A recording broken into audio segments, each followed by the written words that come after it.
Good morning to all. ఈరోజు మనం ఏం సెలబ్రేషన్ చేసుకుంటున్నాం చెప్పండి? ఏంటిది ఈరోజు స్పెషల్? తెలుగు భాషా దినోత్సవం. ఏంటిది? తెలుగు భాషా దినోత్సవం అంటే మన మాతృభాష. మనము ఆంధ్ర వాళ్ళం కదా, తెలుగు రాష్ట్రాలు అంటారు, ఆంధ్ర తెలంగాణ. వీళ్ళందరి మాతృభాష ఏంటిది? తెలుగు. ఏంటిది? తెలుగు. మనం మాట్లాడే భాష కూడా తెలుగే కదా, ఇంగ్లీష్ మాట్లాడుతున్నామా? తెలుగు.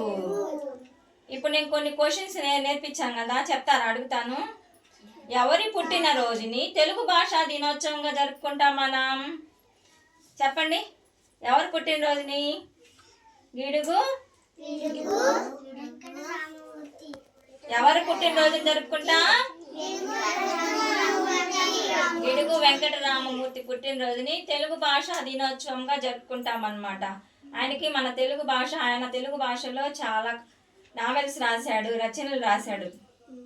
నన్నయ్య, వేమన వీళ్ళందరూ కూడా కవులు కదా, కవులు అన్నమాట. వీళ్ళు మన భాషలో ఎక్కువ నవల్స్ రాస్తూ ఉండేవాళ్ళు. ఆయనకి తెలుగు అంటే బాగా ఇష్టం కాబట్టి ఆయన పుట్టినరోజుని తెలుగు భాషా దినోత్సవంగా ప్రతి సంవత్సరం జరుపుకుంటాము.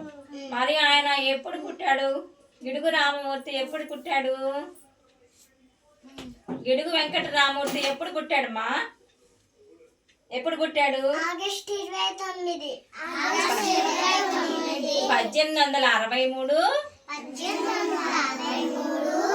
ఆగస్టు 29న ఏ ఊర్లో పుట్టాడు? ఏ ఊర్లో పుట్టాడు దేవాంశి? పర్వతాలపేటలో పుట్టాడు.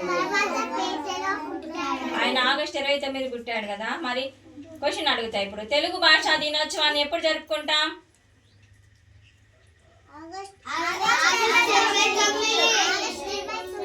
ఎప్పుడు జరుపుకుంటాం తెలుగు భాషా దినోత్సవాన్ని? అమ్మ ప్రేమ కన్నా స్వచ్ఛమైన భాష ఏంటిది? తెలుగు భాష. దేశ భాషలను తెలుగు లెస్స అని ఎవరన్నారు? ఎవరన్నారు దేశ భాషలను తెలుగు లెస్స అని? ఎవరన్నారు చెప్పండి? ఎవరికి గుర్తుంది? శ్రీకృష్ణదేవరాయలు. ఎవరన్నారు? దేశ భాషలందు తెలుగు లెస్స అని. అంటే తెలుగు బాగా ఇష్టం అనమాట ఆయనకి. తెలుగు బాగుంటుంది అనమాట. మన దేశంలో అన్ని భాషలు ఉన్నాయి కానీ తెలుగు భాషను ఎక్కువగా గౌరవిస్తారు అందరూ. మరి గిడుగు వెంకటరామమూర్తి తల్లిదండ్రుల పేర్లేంటి? గిడుగు వెంకటరామమూర్తి గిడుగు వెంకటరామమూర్తి అమ్మా నాన్న పేర్లేంటి? వెంకాయమ్మ వీరరాజు.